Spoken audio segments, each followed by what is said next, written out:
अस्सलाम वालेकुम। तो आज हम बात करेंगे एलईडी की परचेजिंग के हवाले से। तो जैसे कि आप जानते हैं कि जब आप एलईडी परचेज करने का निकलते हैं घर से प्लान करके, तो आप कंफ्यूज होते हैं कि मुझे एलईडी कौन से ब्रांड की लेनी है, किस साइज की लेनी है। तो आपको एलईडी की परचेजिंग करते हुए सबसे पहले जिस चीज़ का फैसला करना है ना, आपको एक आपका बजट लाइन पता होनी चाहिए कि मेरा बजट इतना है। अगर आपका बजट 50,000 से 1 लाख के बीच में, तो ऑब्वियसली उसके अंदर उसका साइज आएगा। अगर आपका बजट 30 से 50,000 के बीच में, तो ऑब्वियसली उस प्राइस ब्रैकेट के अंदर कुछ साइजेस फॉल करेंगे, कुछ कंपनीज फॉल करेंगी। ऑब्वियसली सारी कंपनीज फॉल नहीं करेंगी, कुछ साइज और कुछ कंपनीज होंगी।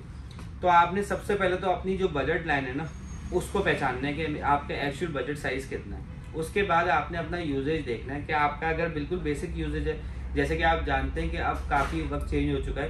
पहले लोग घरों में केबल यूज़ किया करते थे, अब डिजिटल बॉक्सेस आ चुके हैं। प्लस यूट्यूब और नेटफ्लिक्स ने लाइफ को बिल्कुल चेंज कर दिया है। अब यूजुअली सारे जितने चैनल्स हैं वो भी आपके इंटरनेट पे अवेलेबल होते हैं। तो अगर आपने सिर्फ बेसिक सर्फिंग करनी है और आपने यूट्यूब और नेटफ्लिक्स भी अच्छे खासे लोग यूज़ नहीं कर रहे होते। मेजॉरिटी जहाँ तक मैंने देखा है अपने तजुर्बे के अंदर, 95% लोग ना सिर्फ यूट्यूब के लिए स्मार्ट टीवी खरीदते हैं। तो अगर आप यूट्यूब की वजह से स्मार्ट टीवी खरीदें, तो ऑब्वियसली आपको बहुत ज़्यादा हाई स्पेक्स पे जाने की कोई ज़रूरत नहीं है।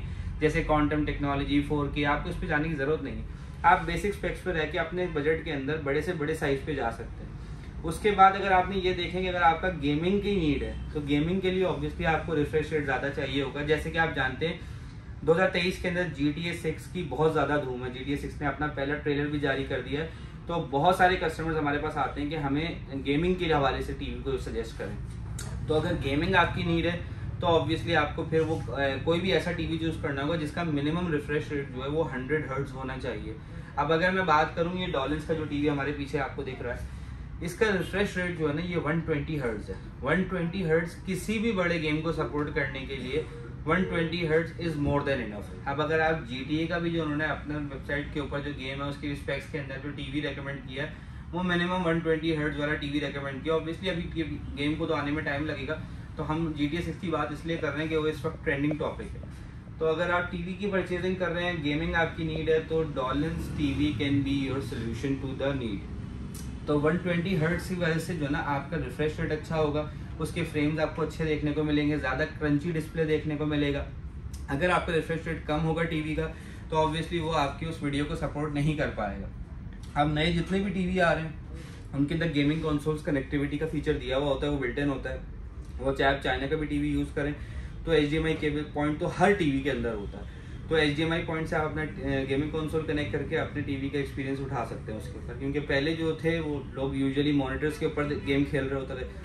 अब मेजॉरिटी लोग अपना CPU किसी हाईटेक टीवी के साथ कनेक्ट कर लेते हैं, ताकि उससे आपको एक अच्छा एक्सपीरियंस मिल जाता है। अब अगर मैं आपसे बात करूँ कि आपका बजट जो है वो 30 से 50,000 के बीच में, तो 30 से 50,000 की रेंज में ना आपको किसी भी कंपनी के अंदर, मैं बात कर रहा हूँ इस वक्त सिर्फ ब्रांडेड टीवीज़ की, तो ब्रांडेड टीवीज़ के अंदर से डॉलिंस है, TCL है, हायर है, ओरिएंट है, इको स्टार है, इस तरह की कोई भी बड़ी अगर आप कंपनी लेते हैं, तो 30 से 50,000 के बजट में ना आपको मिलेगा या तो 32 इंच का जो बेसिक टीवी है वो मिलेगा, या फिर 32 इंच का एंड्रॉयड टीवी मिलेगा। अब ये जो प्राइस ब्रैकेट है, इसके अंदर आपको समझे कि तमाम ही कंपनियों के जो बेसिक टीवी और एंड्रॉयड टीवीज़ हैं वो मिल जाएंगे।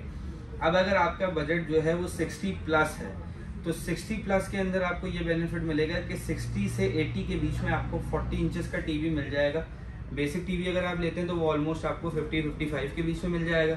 और अगर आप एंड्रॉयड पे जाते हैं तो बेयर मिनिमम भी आपको 70 तक तो पुश करना पड़ेगा अपना बजट। अगर आपका बजट थोड़ा और बेहतर है, 43 इंचेस तक का आपका बजट है, तो 43 इंचेस के अंदर आपको TCL भी मिल जाएगा, हाइसेंस भी मिल जाएगा, इको स्टार भी मिल जाएगा। वो 80 से 100 के बीच में वेरी करेगा, depending on the model you are choosing. अगर तो आप बेसिक टीवी ले रहे हैं जो कि HD सीरीज़ वाला होता है, तो वो तो आपको आराम से 80 तक का मिल जाएगा। अगर आपको 4K टीवी चाहिए, तो आपको ऑब्वियसली फिर इसके अंदर 10-15 हज़ार का मजीद पुश करना पड़ेगा अपने बजट को। तो आपको TCL, हाइसेंस, डॉलेंस, इको स्टार, इन सब के 4K टीवी 43 इंचेस में मिल जाएंगे। और अगर आपका बजट 1 लाख से ऊपर का है, तो फिर आप 50 इंचेस या 55 इंचेस के बारे में सोचें। क्योंकि अगर आपका बजट 1 लाख से नीचे है, तो आपको किसी भी कंपनी का 50 इंचेस का टीवी नहीं मिलेगा।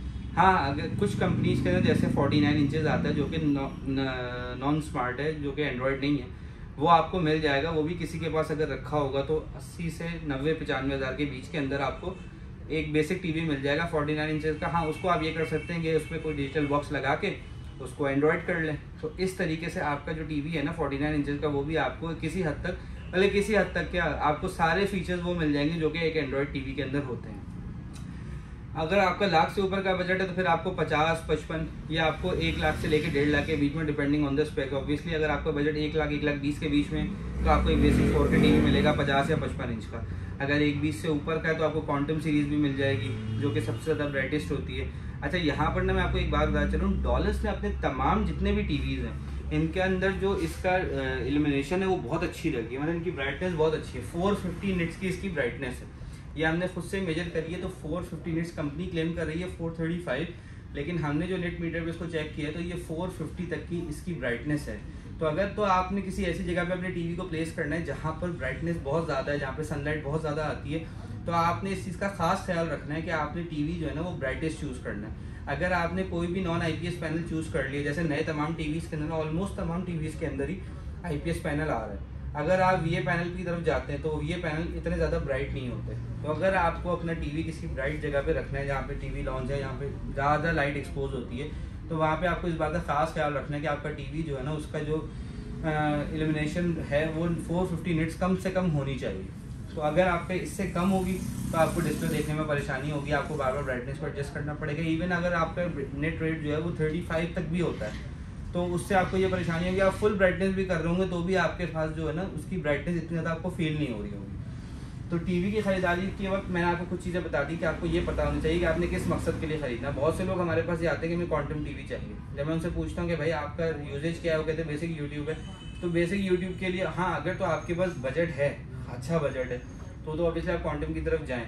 लेकिन अगर आपका यूजेज नहीं है और बजट होने के बावजूद मैं नहीं समझता कि आपको यहाँ खर्चा करना चाहिए, आप उसकी जगह कोई और चीज़ ले लें। पाकिस्तान में एक और चीज़ का कॉन्सेप्ट अभी बहुत कम है, जैसे कि मैं बहुत से लोगों को रेकमेंड करता हूँ कि अगर तो आपका कोई भी जानने वाला बाहर से आ रहा है, उससे आप एप्पल टीवी की डिवाइस मंगा लें। तो उसका आपको फ़ायदा ये है कि आप कोई भी अपना बेसिक टीवी लें, उसके साथ अपनी एप्पल टीवी डिवाइस को कनेक्ट कर लें। जैसे कि आप देखते हैं जो भी एंड्रॉयड टीवीज़ होते हैं नॉर्मल, वो बाय द टाइम लैग करने लग जाते हैं। उनका जो चैनल चेंज टाइम होता है, पॉज टाइम होता है, वो बढ़ जाता है, रिस्पॉन्स टाइम स्लो हो जाता है। जबकि आप जब एप्पल टीवी की डिवाइस यूज़ कर रहे होते हैं तो आपका जो रिस्पॉन्स टाइम होता है वो भी उतना ही रहता है, क्योंकि आप जानते हैं एप्पल एक बहुत प्रीमियम प्रोडक्ट बनाता है, तो उसकी वजह से आपका LED का एक्सपीरियंस बहुत बेहतर हो जाता है। तो अगर आपको ये वीडियो यूज़फुल लगी हो LED की परचेजिंग के हवाले से, तो हमें कमेंट करके ज़रूर बताइएगा, ताकि और अगर कोई आपका क्वेश्चन है तो कि इस चीज़ पे वीडियो बनाएं तो हम इंशाल्लाह उस पर भी वीडियो बनाएंगे। बहुत बहुत शुक्रिया, अस्सलाम वालेकुम।